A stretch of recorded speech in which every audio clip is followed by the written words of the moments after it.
Welcome to MMA Fancast. My name is Luke Payson, and I have returning guest on the show, Ethan Hayes. Ethan Hayes, welcome back. No, what's up, man? It's always exciting having you on the show because you could be talking about any type of fight because you do a lot of different types of fight. You're a pro MMA fighter, pro boxer, and probably a bunch of other things. But you're back on the show because you just won your 5th pro boxing fight. Another TKO. I believe all of your boxing wins, all 5 are by stoppage, I believe. If my brain serves me right. No, most of them are, though. Most of them. There you go. And so talk about what led you to take this fight. I watched you win a main event in I think it was March 18th down in Morgantown for your return to MMA after a break for boxing. Now you're back to boxing. What led you to take the boxing fight, and just walk us through the fight itself? I got to watch the finish on Facebook, so I kind of know that much of it, but I wanted to hear it from you. Yeah, I decided to bump up a couple weight classes. We were going to do a fight at 160, and we are trying to find a 6-round fight. And then the opponent, my coach and the promoter picked, he was kind of paying the butt, and then he kept wanting more and more money. So then it never really panned out. So they kind of got a late replacement for me, a local guy that I kind of knew, and we agreed to 168, and I weighed in, I think, 166, and he did 161 just so it was easy for everybody. But so that kind of panned out in that way, and I was kind of like still in pretty good shape coming off my MMA fight, and I had some momentum going, especially back home with ticket sales and stuff. So I figured I'd just jump on this card and keep the momentum rolling, I guess. Well, that makes a lot of sense. You've talked before. You're very opportunistic when fights come along. That's how you got into boxing. After a great start to your pro MMA career, you jumped to boxing because some fight opportunities came along. Obviously, you went up several weight classes, ended up being at 168. You're a very tall fighter, probably even for 168. You're a tall, rangy guy. How comfortable is it for you? We've talked before about how pro boxing really just allows you to target your 2 weapons as opposed to everything else, the kicks and the submissions. How comfortable are you in there now that this is your 5th pro fight, your 5th win, of making that transition from MMA March 18th, when I saw you scramble all over the ground? There was a reverse crucifix, there was all types of crazy positions, and now you're in there with just the 2 weapons and really looked good, comfortable, long fighting, a lot of skill levels. So how easy is it to make that transition, and how fun is pro boxing for you? It was not that bad of a transition, really, because even like more of my striking for MMA is just pretty well pure boxing. Like I throw knees and elbows a little bit, but I'm not much of a kicker, like necessarily.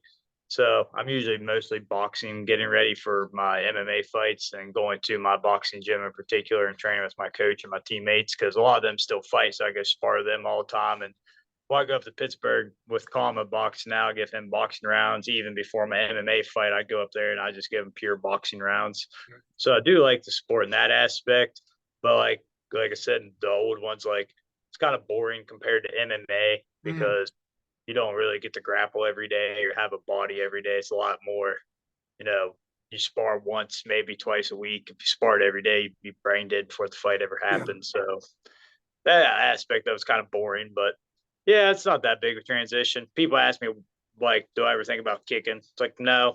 And if anybody ever says that, they're probably a liar. I mean, never once. I mean, I see opportunities to kick or something, but I'm not going to, or even like the kid I just fought, he like kind of like tangled me up and had his head down.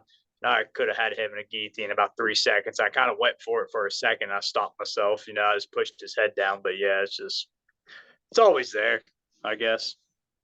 Well, it's definitely part of your mindset. Every fighter has a different mindset, but for you to be able to kind of, you still see opportunities for kicks, obviously, but you're also aware it's boxing. As far as the guillotine goes, you probably could throw it. I've seen you hit an incredible guillotine against the now champ for 247, the Battle of the Ethans, Ethan Goss. But obviously, with boxing gloves on, even if you put a choke on, you'd be like, "Oh, my hands aren't connected," But let's walk through the finish. Really nice TKO, a lot of volume and power. You have a really nice mix. So talk about it from your perspective as far as what led to the beginning of the end, and how confident were you that the ref, because every ref has their own style, but how confident were you that the ref was going to jump in when he did? Did you feel like he was a bit like not quick, but like right on it? Or do you think you kind of had to put on a little bit more, no disrespect to the ref, but kind of walk us through the stoppage? The first round, I knew he'd come out hot. He did. He was throwing some heat, and I'm, like I said, a little bit of a slow starter anyway. So he was throwing some heat, and then towards the end of the round, I was getting the better of him. Then the beginning of the second round, he came out and was throwing everything to his punches. And he's kind of taunting me, wanted me to engage, and his mouthpiece fell out. My coach from while I was in the neutral corner, he's just like, "You play your game." He's like, "Don't go to his." And then I knew he already more or less gave it all he had for there, you know what I mean? So I put it on him. And then there was a time I had him in the corner before I stopped him, and the ref's like, "You gotta show me something." And the guy started throwing back. And then he hit me, or once we backed up, and that's whenever the finish came. And I cracked him really hard with the right hand. He stumbled to the ropes. And I heard the ref say, "Yeah, you're going to show me something." After like 3 or 4 more punches, and then he stepped in because he was like leaned up against the ropes, just covering up. Yeah. That's what I saw on the little clip you posted was the finish. And so, yeah, makes perfect sense. It was I felt like it was like that perfect timing stoppage where he didn't jump in too early, but he also didn't let your opponent take unnecessary damage. It also makes sense. That's something that I couldn't hear or see from the video. That's what a good ref will do. Will already be talking to the fighters. You've already heard him say, "Got to show me something," a couple times. So that's obviously letting your opponent know, like, hey, this is starting to not go your way. So sounds like a really great stoppage. You tend to really enjoy the crowd feel and the crowd environment. What was the crowd like for you as far as fans and excitement? And how much, because when I saw you March 18th, you had sold a ton of tickets. You were the main event, but I saw you absolutely, as you should, I saw you absolutely loving the crowd response when you came out. And then also when you won. So what was that like when you got this? Because it's an impressive time in pro boxing to get a win, much less a stoppage win. Yeah, I mean, yeah, I had a bunch of people from my home boxing gym fighting too. So all their fans are my fans too. And I sold a bunch of tickets to this one. And then the main event after me was an 8-round fight between my teammate Matt Wright. And I was actually in his wedding as one of his groomsmen. And then he was fighting one of my other friends that goes to a different gym in the middle of the state named Zach. And I married Zach and his wife. So I was friends with both of them. So obviously I wanted my buddy Matt to win, but I was super happy that Zach won too. His fight, he ended up beating Matt in an amazing 8-round fight. One of the best I've seen in person for sure. It was awesome. And, but yeah, so I had like all of them, both fan groups cheering for me too. But yeah, I mean, I get pretty hyped up. I'm usually really, really calm 99.9% of my life. But yeah, that was pretty cool. Well, that is fun. And you got to a great point of talking about the fact that, like, as a fighter, you're a fan of fights. You have fighters that are on the card, the same card, whether it be before you, in this case, after you. Kind of just a fun behind the scene question. I think I already know, but as a fighter on fight night, would you rather kind of sneak out and watch a teammate earlier in the night where you're still haven't fought, or would you rather be done fighting like happened in this fight and then be able to watch your buddy after you've already finished your fight? I don't really know. I get anxiety both ways. I mean, Sure. Beforehand, I just want to get it over with. And then once it's over, I'm like, well, this is fun. But I mean, I was nervous because right after my fight, not being the main event, I still had to worry about Matt's fight, and I couldn't really enjoy myself immediately right after. But yeah, I mean, it doesn't really matter, I guess, because when I'm back there, I just want to get it over with, like immediately, just get it done with and go on about life. But yeah, I don't really know, honestly, man. Well, you just pointed out something, because I thought, and that's why I ask these questions. I don't always know the answer, obviously. That's why we do these interviews.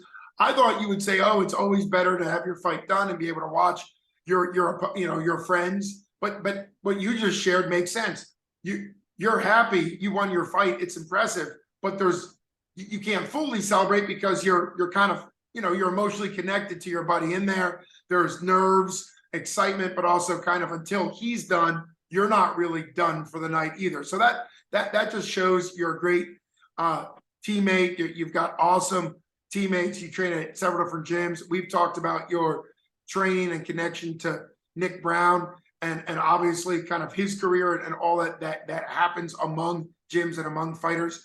The obvious question is not only an impressive win for you, do you have a preference of doing boxing next, MMA next, or is it going to be the classic Ethan Hayes answer of whatever opportunity, whatever it kind of comes together? Because you tend to be that type of fighter, at least from my perspective, that when the fight's right and the money's right, the occasion's right, and the opportunity's there, you get in there and impress. So yeah, I mean, that's pretty well it. I mean, I don't plan on fighting probably till like I get married in October, and we have vacations planned out through this summer. So like I've been on vacation before and had to work out twice a day while everybody was enjoying themselves, and that sucked.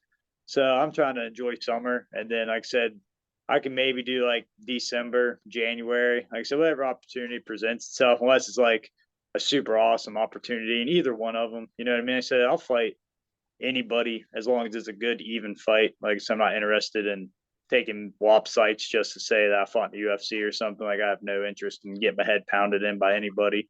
But if it's a good matchup in any organization and I have time to train for it and they don't try to give me like a 4-day notice, I mean, I'll fight anybody. Just gotta get a call and have time to get ready for it. It's all.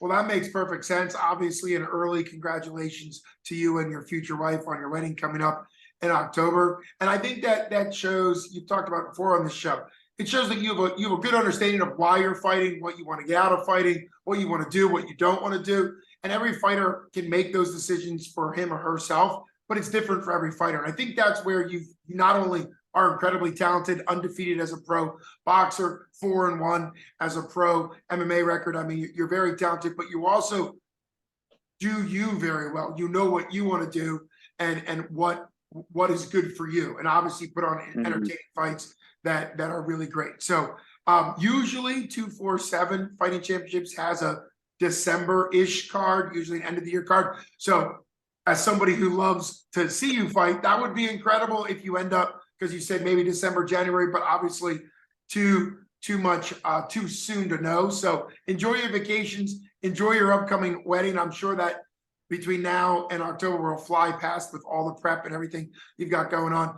Thanks so much for taking time out to talk about your boxing fight. Congratulations again. Just always fun to be able to chat with you.